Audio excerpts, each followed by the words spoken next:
to make in the future.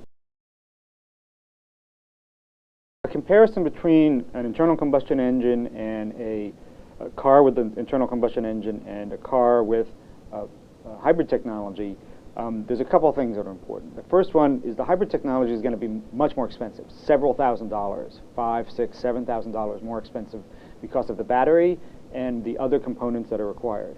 In addition, then you'll have the battery to deal with in terms of the life cycle impact of the vehicle itself. Most batteries that are being used in hybrid vehicles today do not use lead, for one thing. They tend either to be lithium-ion or nickel metal hydride.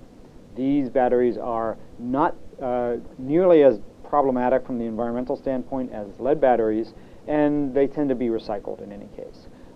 So there is less of an issue for the vehicle technology.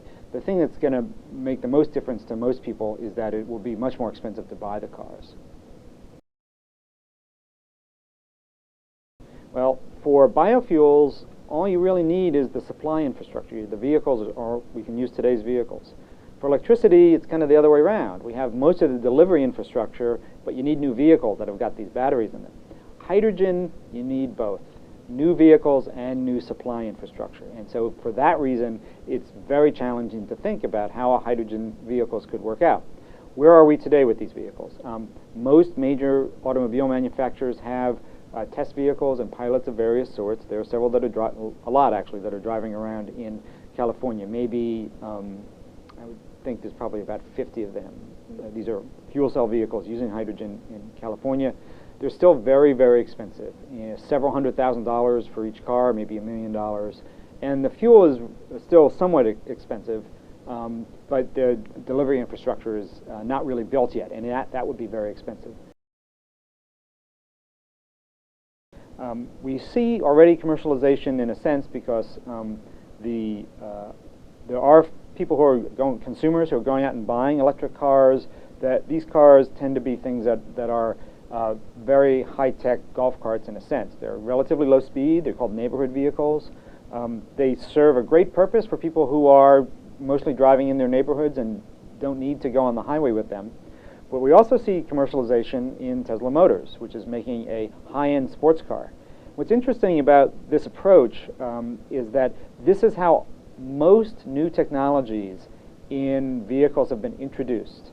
The high compression engine, the automatic transmission, even things like power windows.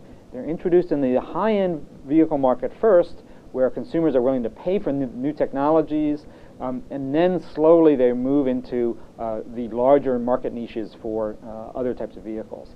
And that's the approach that we're beginning to see now in electric vehicles. Consumers might be able to look at hybrid vehicles. They could look at vehicles that are smaller than the ones they would have otherwise gotten in order to have higher efficiency, or they could look at diesel vehicles.